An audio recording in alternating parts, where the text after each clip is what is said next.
اللهم صل على محمد وعلى آل محمد كما صليت على إبراهيم وعلى آل إبراهيم إنك حميد مجيد.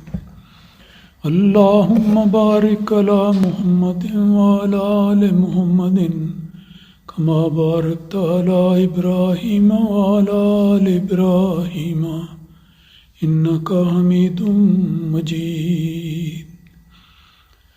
اللہ تعالیٰ کے فضل سے ہم رمضان المبارک کے بابرکت دنوں سے گزر رہے ہیں.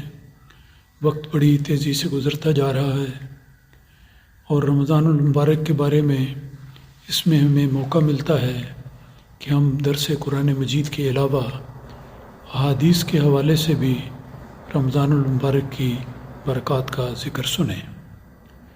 رمضان المبارک کا ذکر آتے ہی میرے ذہن میں ہمیشہ حضرت خلیفۃ المسیح خامس سیدہ اللہ تعالیٰ بن نصر العزیز کا کہ خطبہ جمعہ کا ایک فکرہ آتا ہے. آپ نے ایک رمضان میں بیان فرمایا خطبے کے دوران کہ رمضان المبارک نیکیوں کے بیج بونے کا مہینہ ہے. میرے نزدیک یہ فکرہ بہت ہی جامع اور پرمغز فکرہ ہے جس پر غور کرتے ہوئے ہمیں رمضان کے فوائد حاصل کرنے کی نہ صرف تحریک ہوگی بلکہ توجہ ہوگی کہ ہم کس طرح واقعی اس رمضان کو ایک ایسا مہینہ بنا لیں جو برکتوں اور رحمتوں سے پر ہے. تو نیکیوں کے بیج بونے کا مہینہ یہ مطمع نظر رکھ کر اگر ہم دیکھیں تو رمضان المبارک میں جو نیکیاں ہمیں کرنے کی توفیق ملتی ہے یا جن کا موقع اللہ تعالیٰ اپنے فضل سے عطا کرتا ہے اس کی بہت زیادہ تعداد ہے. نیکیوں کے مواقع بے شمار ہیں اور انسان اگر صدق دل سے نیکیوں کے مواقع کو تلاش کرنا شروع کرے تو کبھی بھی وہ یہ نہیں کہہ سکتا کہ میں نے سب نیکیوں کا احاطہ کر لیا ہے. اصولی بات تو یہی یاد رکھنی چاہیے کہ نیکی کے مواقع تلاش کرنا ایک جذبہ ہے جو انسان کو اپنے دل میں پیدا کر لینا چاہیے اور جب موقع ملے تو فوراً اس پر عمل کرنا چاہیے. جب نیکی کا موقع ملے تو انتظار نہیں کرنا چاہیے اور دیر نہیں کرنی چاہیے بلکہ اولین فرصت میں اس نیکی کو سر انجام دینا چاہیے. اور نیکیوں کی تلاش کا یہ سلسلہ ہمیشہ سارا وقت ہر روز خاص طور پر رمضان میں جاری رکھنا چاہیے. اس کی مثال اگر آپ نے سمجھنی ہو تو یہ ہے کہ جیسے ایک دریا ہے یا ایک نہر ہے اس میں سے پانی بہتا ہے. اگر انسان اس بہتے پانی سے فائدہ اٹھا لے تو وہ چیز اس کے لیے فائدہ مند ہو جائے گی. لیکن اگر وہ فائدہ نہ اٹھائے تو پانی تو ایک تسلسل کے ساتھ بہتا چلا جاتا ہے. تو اسی طرح نیکی کے موقع ہاتھ سے نکل بھی جاتے ہیں، کسی موقع کو ہاتھ سے جانے نہیں دینا چاہیے. تو اس بنیادی ذکر کے بعد اگر ہم دیکھیں کہ رمضان المبارک میں ہمیں کن نیکیوں کی طرف خاص طور پر توجہ کرنی چاہیے.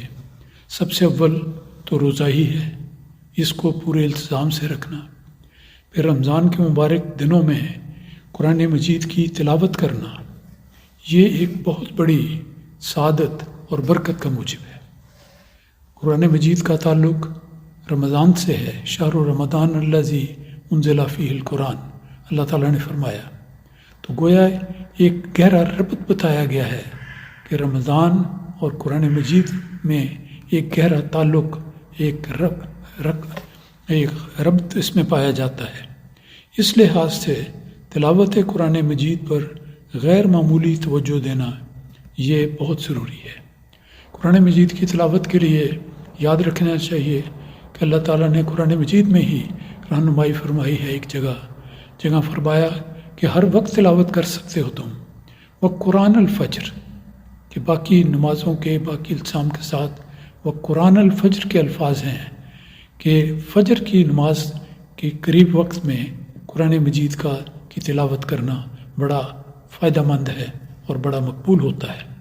تو انسان اگر یہ عادت بنا لے کہ نماز سے پہلے وقت ملے پھر بھی تلاوت کر لے، اور نماز کے بعد سب سے پہلا کام تلاوت قرآن مجید ہو۔ تو اس لحاظ سے اس کا ایک بڑا ربط پیدا ہوتا ہے اور اس کو ہمیشہ اپنے سامنے رکھنا چاہیے۔ اور اس پر پھر غور کرنے کی بھی بات ہے کہ تلاوت کرنا یہ نہیں کہ صرف آیات کو پڑھ لیا جائے، بلکہ ایک بات جس کی ہمیشہ ہمیں بار بار نصیحت کی جاتی ہے کہ تلاوت کرتے ہوئے ہمیں اس کے ترجمے پر بھی غور کرنا چاہیے۔ جو لوگ زیادہ علم رکھتے ہیں، ان کو عربی آتی ہے، وہ عربی کو براہ راست سمجھ لیں گے، لیکن اکثریت ایسے لوگوں کی ہوتی ہے جو عربی نہیں جانتے۔ ایسے لوگوں کے لیے تو از بس لازم ہے، بہت ہی ضروری ہے کہ وہ قرآن مجید کے جس حصے کی بھی تلاوت کریں، اس کے بعد اس کے ساتھ عام طور پر قرآن مجید میں اردو تراجم دیے ہوتے ہیں۔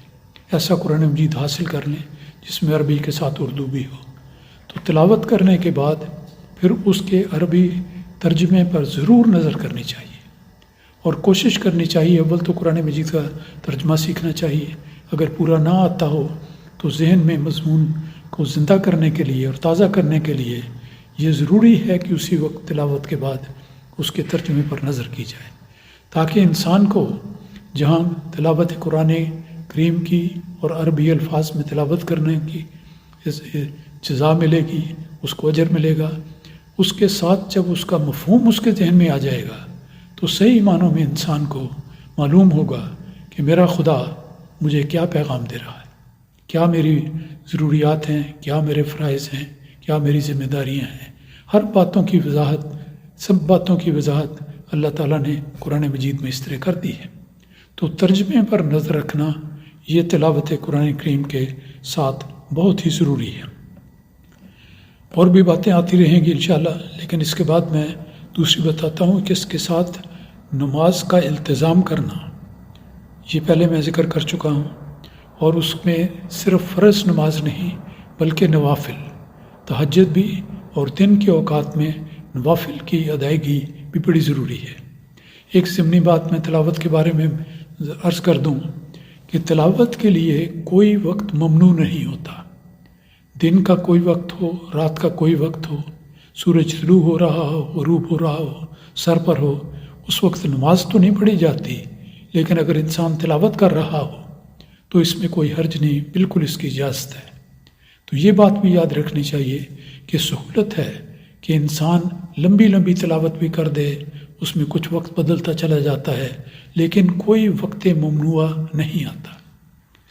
تو نمازوں کا ذکر کر رہا تھا کہ نماز میں نوافل بھی ہوتے ہیں، اس کی ادائیگی کی طرف بھی توجہ کرنی چاہیے، اور انسان اگر نوافل کی ادائیگی کو نمازوں کے فرض نمازوں کے ساتھ جوڑ لے تو یہ بھی ایک اچھی بات ہے، ورنہ باقی اوقات میں نوافل ادا کیے جا سکتے ہیں، اس میں جو اوقات ممنوع نہیں ہوتے اس میں کرنے چاہیے۔ تو یہ نمازوں کی ادائیگی ہے۔ اور تیسرا یہ ہے کہ رمضان المبارک کے سلسلے میں اس کے فیوز حاصل کرنے کے لیے زیادہ سے زیادہ احادیث کا بھی مطالعہ کرنا چاہیے۔ یہ رسول خدا صلی اللہ علیہ وسلم کے وہ بہت ہی پرمعرفت الفاظ کا مجموعہ ہے، احادیث جو آپ نے ارشاد فرمائی، اور مختلف مسائل پر مختلف انداز میں مختلف پیرایوں میں آپ نے ہمیں دین کا علم عطا فرمایا ہے۔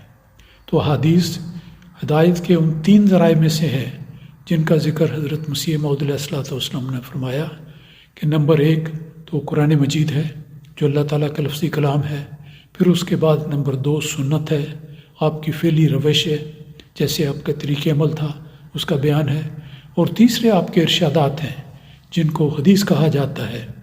تو حدیث کو بھی رمضان المبارک میں بڑی کثرت کے ساتھ پڑھنا چاہیے اور سمجھنے کی کوشش کرنی چاہیے۔ یہ حقیقت میں معرفت کا ایک عظیم خزانہ ہے۔ ان ساری باتوں سے ان کو مد نظر رکھتے ہوئے اگر انسان رمضان سے گزرے تو یہ ہے کہ وہ نیکیوں کے بیج بوئے گا۔ تو آج کے درس کا موضوع یہی تھا کہ آج ہمیں اللہ تعالیٰ نے تعلیم دی ہے، اور حضرت امیر المومنین ایدہ اللہ تعالیٰ بنصر العزیز نے بڑے خوبصورت الفاظ میں یاد دہانی کرائی ہے۔ آپ نے فرمایا کہ رمضان المبارک نیکیوں کے بیج بونے کا مہینہ ہے۔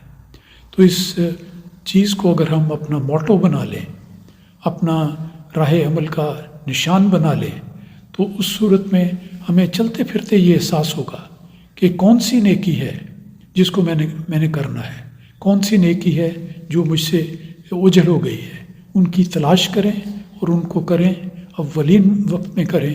تو یہ طریقہ ہے نیکیوں کے ذریعے بیج بونے کا۔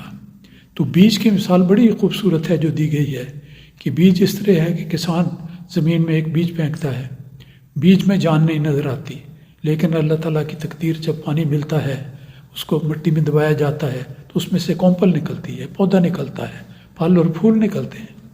تو یہ ایک مثال ہے کہ نیکی ابتدا میں چھوٹی بھی ہو، اگر مداومت اختیار کی جائے اور اس کا ہمیشہ لحاظ رکھا جائے تو وہ نیکی پھلتی پھولتی اور بڑھتی چلی جاتی ہے اور نیک سے نیک پھل لاتی ہے۔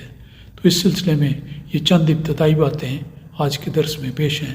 اللہ تعالیٰ ہمیں ان سب باتوں پر عمل کرنے کی توفیق دے، آمین۔